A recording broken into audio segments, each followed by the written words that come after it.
Our last chapter, Dr. Pickle got his face unstuck, but he broke the mirror and kind of messed up Kathy's face. So, we'll see what happens in today's chapter, Push-Ups.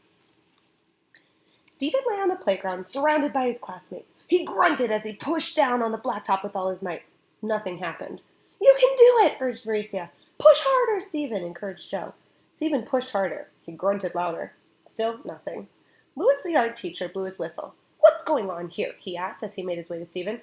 "Stephen's trying to do a push down," said Damien. "You mean a push up?" corrected Kathy. "Why do you always have to be so opposite all the time?" said Damien. "Stephen isn't pushing up. He's pushing down." "So he can go up?" asked Myron. So Kathy didn't mean the opposite. She discovered that she liked being nice and having friends. She just really thought they were called push-ups. So even though her brain is getting a little weird, she's at least still nice, so that's good. "How many has he done so far?" asked Louis. "None," said Jason, "but he's trying really hard." Louis kneeled and patted Stephen on the back. "Keep it up, Stephen," he encouraged. "Every day you'll get a little stronger, and in a month you'll be able to do 5 pushdowns." "A month?" exclaimed Dee Dee. "Stephen doesn't have a month." "He's going to ring the gong on Friday," explained Ron. Louis raised one eyebrow. His mustache twitched. I guess he is the best principal ever," he muttered. "What?" asked Mac. "Oh, never mind," said Louis.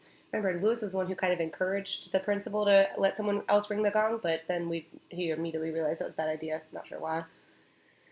"Push harder, Stephen! The mallet is made of solid iron," said Louis. Stephen grunted louder than ever. "Oh!"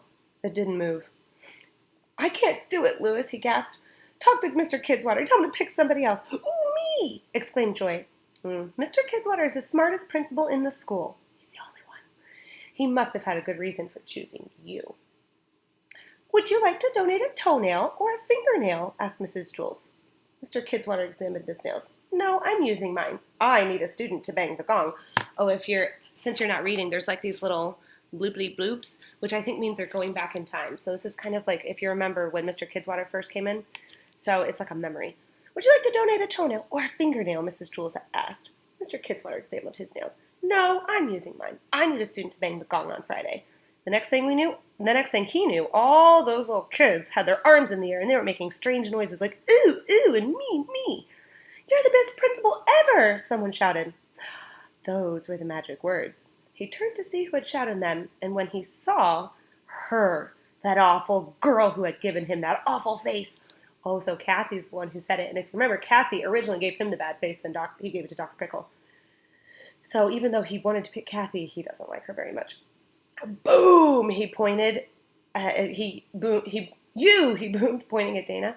Dana had a mosquito bite on her ankle, however, and at the moment she bent down to scratch it. And Stephen sat behind Dana.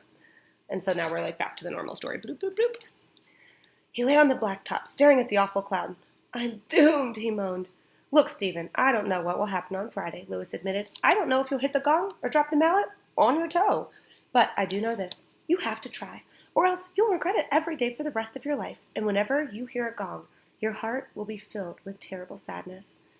"You don't really hear gongs all that often," Myron pointed out. "I mean, except here." "Even if you make $1,000,000 someday," Louis continued, "you could buy your own gong and hit it every day, all alone in your great big mansion. But it wouldn't be the same." "That's so sad," said Leslie. Paul sniffed back a tear. "So, what do you say?" asked Louis. "You want to give it one more try?" Stephen wished Louis hadn't mentioned dropping the mallet on his toe. Now that's all he could think about. He sighed, then rolled back over, and he pushed as hard as he could. "You can do it, Stephen," urged Allison. "Push," said Jason. "Up," encouraged Kathy. Down. Up. Now she was really confused. Stephen rose an inch off the ground and then collapsed. Everyone cheered. "One more," urged Louis, "and then we'll go to the monkey bars and do some pull downs." These guys are always backwards. Oh, the next chapter looks really good. It's called Inside the Closet.